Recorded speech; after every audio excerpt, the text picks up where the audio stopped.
Welcome to Vanaja నాగండి. ఈరోజు మనము పుదీనా రైసు ఎలా చేసుకోవాలో చూద్దాము. నేను చుండి పెంచులకి నూనె వేస్తున్నాను. చుండి ఈ బౌల్లోకి నూనె వేసాను, ఆవాలు కూడా వేసేసాను. ఇప్పుడు ఆవాలు చిటపటలాడగానే మనము తరిగి ఉంచుకున్న ఉల్లిగడ్డలు వేసేద్దాము. ఇలా సైడ్లోనే శనగపప్పు మినపప్పు వేసుకున్నాము. ఎందుకంటే ఉల్లిగడ్డలు వేగేటప్పటికి ఇవి వేగిపోతాయి, అందుకని అలా సైడ్లో వేసుకుంటున్నాను నేను. ఇటువైపు ఇది వేగుతుంది, ఇటువైపు ఇది వేగుతుందండి. అట్టే టైం రెండు వేగుతుంది.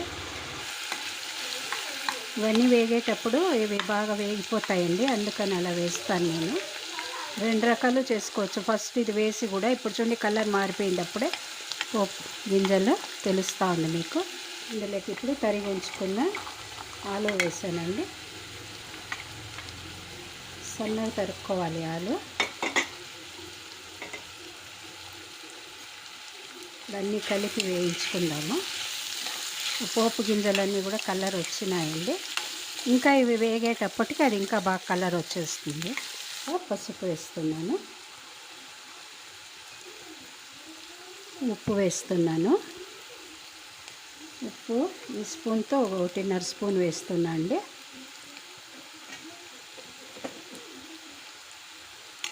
ఇలా వేసినప్పుడు మీకు ఆలు బాగా వేగుతుందండి. ఆలులోకి ఒకటికొకటి అంటుకోకుండా వస్తుంది ఉప్పు వేసినామంటే. అందుకని ఎప్పుడు కూడా ఆలు వేపినప్పుడు మనము దాంతోపాటు ఉప్పు వేసేసినామంటే ఒకటికొకటి అంటుకోకుండా బాగా విడివిడిగా వేగిపోతుంది. అందుకని అలా వేసుకోవడం. చూడండి పోపు గింజలు కలర్ మారిపోయినాయి, తెలిసింది కదా మీకు, కనపడుతూ ఉంది. ఇది ఇలా ఉండగానే మనం ఇప్పుడు రుబ్బుకుందామండి మసాలాను ఇందులోకి వేయడానికి. ఈ జార్లోకి ఓ స్పూన్ అంతా జీలకర్ర వేస్తున్నాను. 8 పచ్చిమిర్చి వేసుకుందాము. తరిగి ఉంచుకున్న పుదీనానండి. మీకు కాబడితే దీంతోపాటు కొత్తిమీర టొమాటో కూడా వేసుకోవచ్చు, నేను వేయడం లేదు. దీన్ని ఇప్పుడు మనము మిక్సీ పట్టుకుందాము.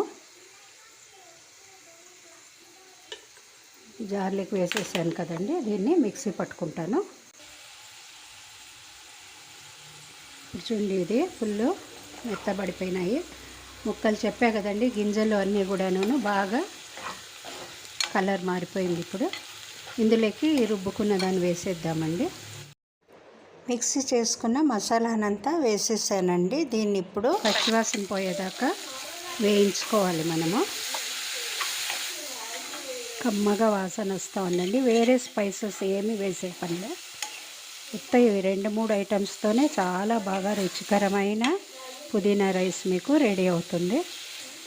చుండి పప్పు ఇవి ఆ పప్పులన్నీ కూడా కలర్ ఎలా మారాయో అందుకనే చెప్పాను నేను. తర్వాత మనం అది ఎక్కువ ఎర్రగా అయినాక వేస్తే ఇవన్నీ వేగినాక అవి ఇంకా కలరు మాడినట్టు వచ్చేస్తుందండి, అందుకని అలా వేస్తాను నేను.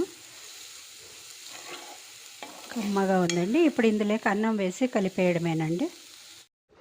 ముందుగా చేసి ఉంచుకున్న అన్నాన్ని వేసి కలిపేద్దాము. అన్నము పొడి పొడిగా తీసుకుని ఇందులోకి వేసి బాగా కలిపేద్దాము. చాలా కమ్మటి వాసన వస్తుందండి. ఇది చాలా టేస్టీగా ఉంటుంది, చేసుకోవడం ఈజీ. మీరు లంచ్ బాక్స్కు దానికి కూడా పిల్లలకు వేసేసుకోవచ్చు. చూడండి పొడి పొడిగా చాలా బాగా కూడా అయింది. మీరందరూ కూడా చేసి చూడండి, ఎలా వచ్చిందో కామెంట్లో పెట్టండి. లైక్ చేయండి, షేర్ చేయండి. కొత్త వాళ్ళు అయితే సబ్స్క్రైబ్ చేయడం మర్చిపోకండి. నేను షార్ట్స్లో ఈ పుదీనా రైస్ పెట్టినందుకు 1.5-2 లక్షల మంది చూస్తున్నారండి. మీరందరూ కూడా చూసి చేసి లైక్ చేయండి, మీ ఫ్రెండ్స్కు రిలేటివ్స్కు షేర్ చేయండి. మన జనాగ్ ఛానల్ను ముందుకు తీసుకెళ్ళండి. అయిపోయిందండి మన పుదీనా రైస్. ఇప్పుడు ప్లేట్లోకి వేసేసానండి. చాలా టేస్టీగా ఉంది. మీరందరూ కూడా చేసి చూస్తారు కదా.